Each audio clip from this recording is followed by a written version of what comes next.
মাওয়া ঘাটে পদ্মার তাজা ইলিশ এবং কাঁকড়া খাওয়ার জন্য চলে আসলাম। এই ভিউটার জন্য বিকাল সেই 5টা থেকে এতক্ষণ পর্যন্ত ওয়েট করতেছি, আর ওই পারে গিয়ে ড্রেসটা চেঞ্জ করে আসলাম। মানে এখনকার ভিউটা খুবই সুন্দর লাগতেছে।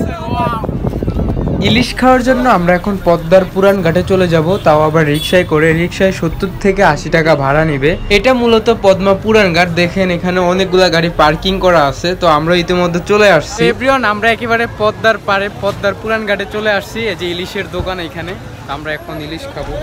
এইবার এখানে অনেকগুলা দোকান, অনেকগুলো রেস্টুরেন্ট। এবার প্রশ্ন হচ্ছে আপনি কোন দোকানে খাবারটা খাবেন, কোন দোকান থেকে ইলিশটা চুজ করে নেবেন। ফার্স্ট অফ অল আপনাকে দেখতে হবে কোন দোকানের মাছটা তাজা এবং কোন দোকানের মাছগুলো দাম অনুসারে ঠিক আছে। তো এইখানে আমরা অনেকগুলো দোকানের মাছ দেখেছি হেঁটে হেঁটে, যেখানে মাছগুলো বেশ ভালোই ছিল এবং মাছের রান্নাটাও বেশ সিস্টেমটা খুব ভালো লাগছে আমাদের চোখে। এই মুহূর্তে আমরা আছি হোটেল নিরিবিলির সামনে, শিমুলিয়া 3 নং ফেরিঘাট। তো আমরা এখন মাছ খাবো। মাছের অবশ্যই দামাদামি করে নিতে হবে, না হলে তো খাওয়া যাবে না। ওকে, লেটস গো।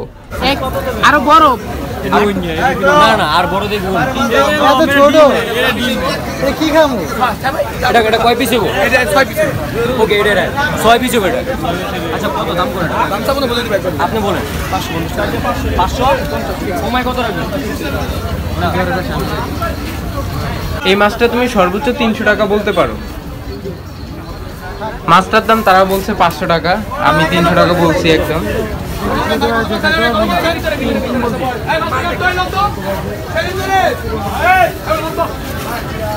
দেখলেনি তো মাছ।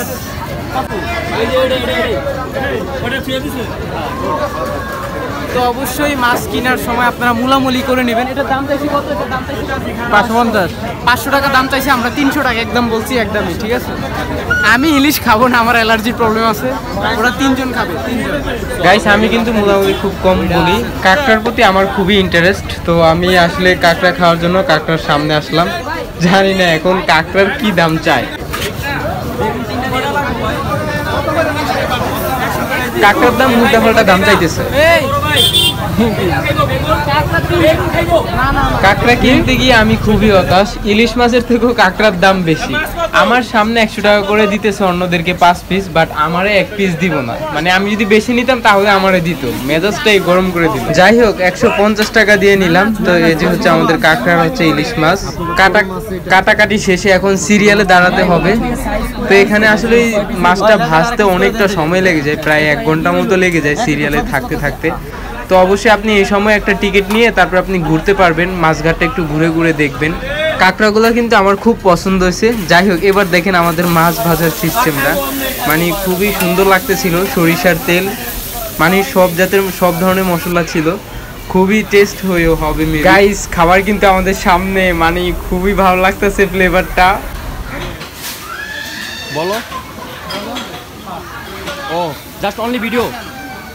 এভরিওয়ান, আমাদের মাছ এখন হয়ে গেছে, তো এখন খাবো আর কি। মানে বিসমিল্লাহির রহমানির রহিম। তো খুবই টেস্ট হইতেছে। তো আপনারা অবশ্যই এখানে আসলে কাঁকড়া টাকড়া খাবেন। ওকে, আজকে ভিডিও এখানে শেষ হবে। আল্লাহ হাফেজ, ভালো থাকবেন, টাটা।